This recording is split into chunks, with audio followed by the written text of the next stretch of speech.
নবী হজরত মুহাম্মদ সাল্লাল্লাহু আলাইহি ওয়াসাল্লামের বংশ পরিচয়।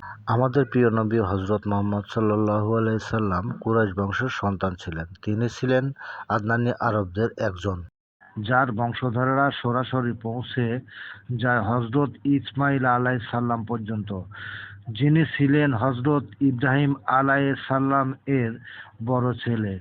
নবীজির পিতার নাম আব্দুল্লাহ এবং দাদার নাম আব্দুল মুত্তালিব, আর তার পরদাদার নাম ছিল হাশেম, যার নাম অনুসারে নবীজির বংশকে বলা হয় বনু হাশেম।